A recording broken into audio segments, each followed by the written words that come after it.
ಬಸವಲಿಂಗಯ್ಯನಮ್ಮ. ನನ್ನ ಹೆಸರು ವೈಷ್ಣವಿ. ನನ್ನ ತಂದೆ ಹೆಸರು ಸಂಜೀವ್ ವಲಾಂಡೆ. ನಾನು 5ನೇ ತರಗತಿಯಲ್ಲಿ ಓದುತ್ತಿದ್ದೇನೆ. ಶಾಲೆಯ ಹೆಸರು ಬಸವಕುಲ ಔರಾದ್.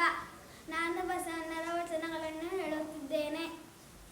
ಹಾಲದ ತೊರೆಗೆ ಬೆಲ್ಲದ ಕೆಸರು, ಸಕ್ಕರೆಯ ಮರಳು, ತವ ರಾಜ್ಯದ ನೆರೆತೊರೆಯಂತೆ ಆದ್ಯರ ವಚನವಿರಲಿ.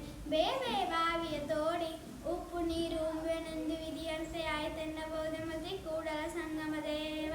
ಜಲವಿಲ್ಲದ ಕೆರೆ, ಫಲವಿಲ್ಲದ ಬನ, ಭಕ್ತನಿಲ್ಲದ ನಾಮ ಸುಡುಗಾಡೆ. ಅಲ್ಲಿ ಶಿವನಿಲ್ಲ ಪ್ರೇತ, ಜಡಾರಣ್ಯದಲ್ಲಿ ಹೋಗಬಹುದೇ ಗುಹೇಶ್ವರ.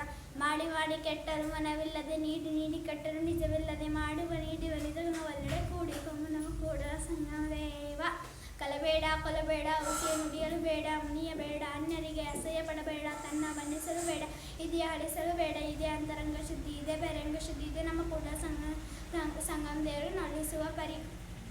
ತಂದೆ ನೀನು, ತಾಯಿ ನೀನು, ಬಂಧು ನೀನು, ಬಳಗ ನೀನು, ಏನಾಗೆ ನೀವಲ್ಲದೆ ಮತ್ತಾರಿಲ್ಲವೇ ಯಾ ಕೂಡಲ ಸಂಗಮ ದೇವ. ಹಾಲೆಲ್ಲದ್ದು ನೀರೆಲ್ಲದ್ದು ನಿಮ್ಮ ಧರ್ಮ ಶರಣಾಸ್ತಿ ಲಿಂಗಾಪತಿ ಹರ ಹರ ಮಹಾದೇವ. ಎನ್ನ ವಾಮಕ್ಷೇಮ ನಿಮ್ಮದೇ, ಎನ್ನ ಹಾನಿ ವೃತ್ತಿ ನಿಮ್ಮದೇ, ಎನ್ನ ಮಾನಪಮಾನವು ನಿಮ್ಮದೇ, ಬೆಲಿಗೆ ತಾಯಿ ದಿಮಿತ್ತೆ ಕೂಡಲ ಸಂಗಮ ದೇವ. ಲೋಕದ ಡಂಕು ನೀವೇಕಿತಿದ್ದಿರಿ, ನಿಮ್ಮ ಮನವ ಸಂತೈಸಿಕೊಳ್ಳಿ, ನಿಮ್ಮ ತನವ ಸಂತೈಸಿಕೊಳ್ಳಿ, ನೆರೆಹರ ಅವರ ಮೆಚ್ಚ ಕೂಡಲ ಸಂಗಮ ದೇವ. ಶಿವಗುರುವೆಂದು ಬಲ್ಲಾತನ ಗುರು, ಶಿವ ಜಂಗಮವೆಂದು ಬಲ್ಲಾತನ ಗುರು, ಶಿವ ಇಂತಿ ಹಲವು ಪಂಚದಲ್ಲಿ ಮಗು